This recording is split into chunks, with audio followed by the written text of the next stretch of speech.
your healthcare provider, what does that relationship look like for you? My healthcare provider. And just, is it like what are your feelings towards them?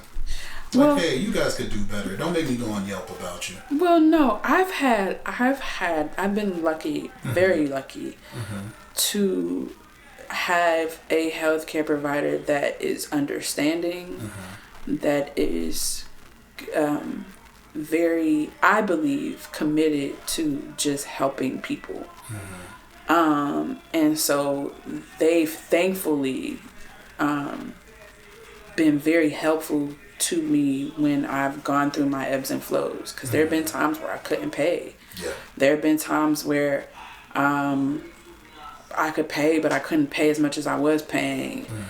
And because we have a good relationship of trust, and they know that if I could do it, I would, and they know that I'm committed to making my life better, they hang in there with me. And I appreciate that. And I'm not saying that everybody has to do that. I feel like everybody should decide for themselves how they want to, commit to this. But I do feel like there's a lot. I don't know. I don't want to say, because I haven't polled or experienced. This is just about your experience. Yes, but I feel like, considering how many people do not have access, there's obviously a discrepancy somewhere. And there's many conversations you've had about people not having access. People on the streets that clearly need help, that are not getting it. People behind closed doors that are not exactly. On the streets. And it's so many layers we could get into, but it's clear to me, it's very clear, again, that this society as an institution does not value mental health. Almost doesn't even really consider it as valid, or they're waiting for you to prove it. Right. Unless you have a missing limb that they can witness, or something that they could, put under a microscope. As far as they're concerned, it's bull. What is the insensitivity you've experienced to your experience from strangers? Take your time. Insensitivity from strangers. I've actually had less insensitivity, I think, from strangers, and more insensitivity from people closer to me. Tell me more about that. It's just, knowing, for example, knowing when something is causing a negative reaction from me, and insisting upon doing it. Knowing that I'm a sensitive person, but insisting on saying things that are critical and kind of hurtful.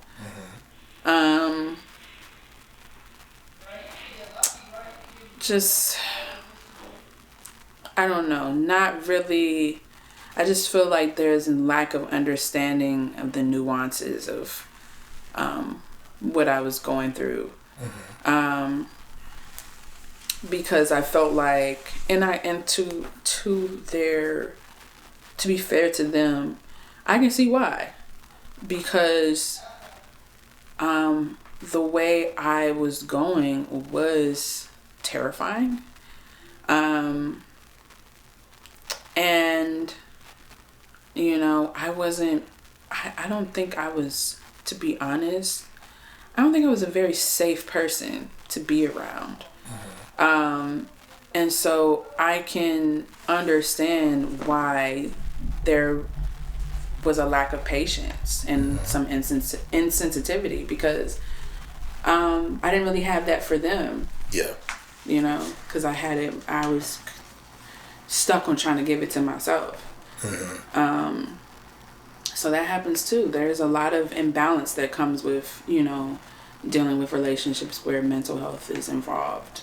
Because people feel like they're lacking on each end of the table, and it's like, how do we support everybody to make sure that everybody's feeling like they have what they need to go forward, and instead of trying to pull from an empty bag, Okay, so when dealing with When being triggered and having a moment, what do you do with that energy after overcoming the moment? What does that look like? Ooh, there's no such thing as overcome. It takes.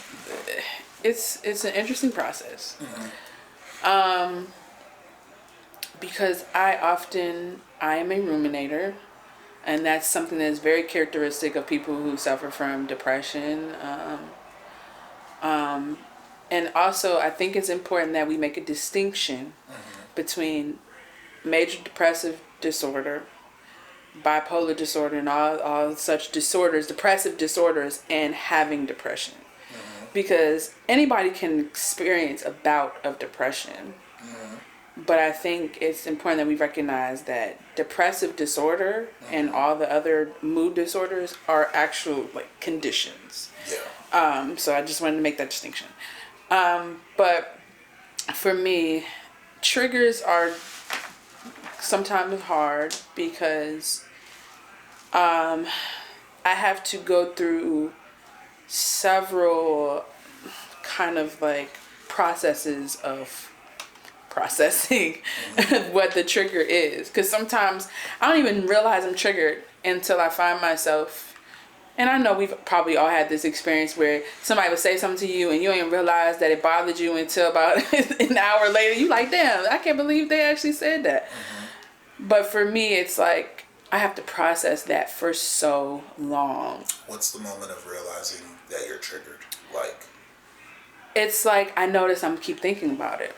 And then I notice that when I realize I'm really in a state of anxiety, or I don't know what it's called. I do a lot of self-talk outward. And sometimes it's to the point where I can't even control where I do it. Or when. So sometimes you might see me on the street and you might notice that I'm talking to myself. Sometimes audibly, you know what I mean? And I don't think I'm crazy or anything, but it is just a habit that I've learned to deal with some emotions that I'm having and processing them. Exactly. Yeah. But it also is how it helps me understand what it is that I'm feeling.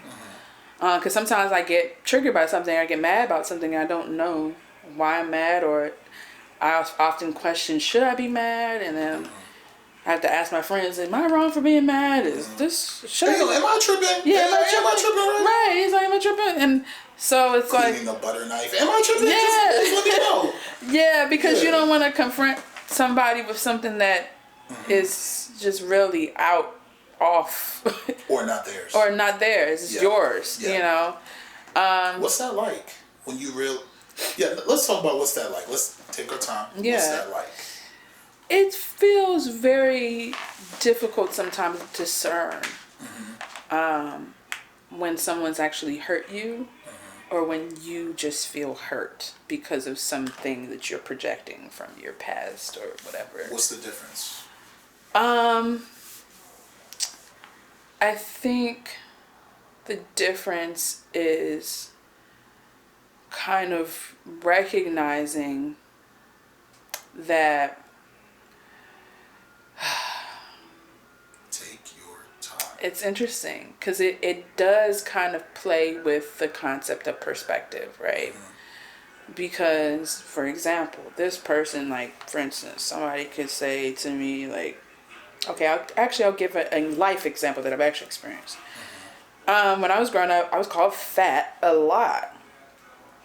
And I didn't particularly think I was fat. I thought I was chubby, but I didn't think I was fat. But I was called fat a lot. And I believe that I was called fat because the people calling me fat wanted me to do something about it. It was an anxiety that they had about my weight. Yeah.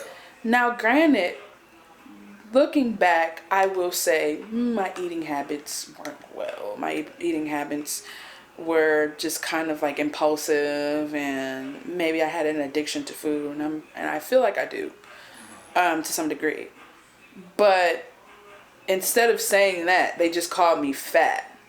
Yeah. So I wasn't able to get in touch with what the actual problem was, which is emotional eating. Yeah. It was just, it's about something bad about me.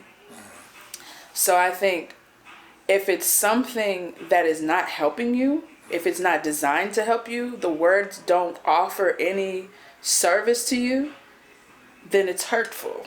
And you should feel like you should defend yourself. And you should be able to say, hey, that's hurtful.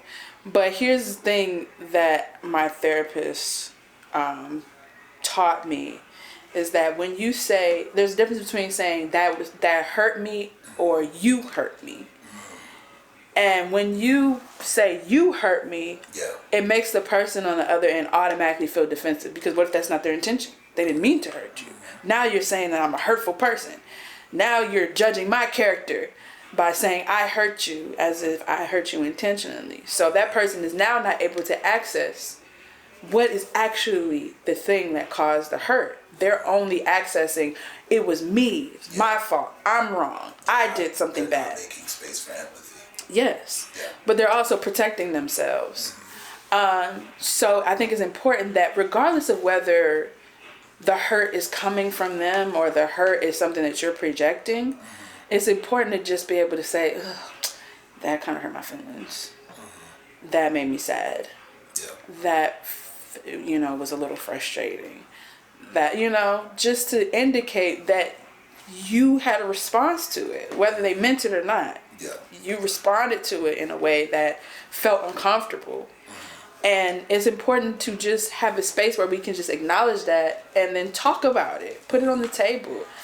And what do you expect from those talks? You can finish. That's great that you said that, because that's exactly where I was going. So it's interesting because we have an expectation. We have those talks. Somebody's going to apologize. If I'm hurt, I want to hear an apology. I don't want to hear your excuse. I don't want to hear what you thought.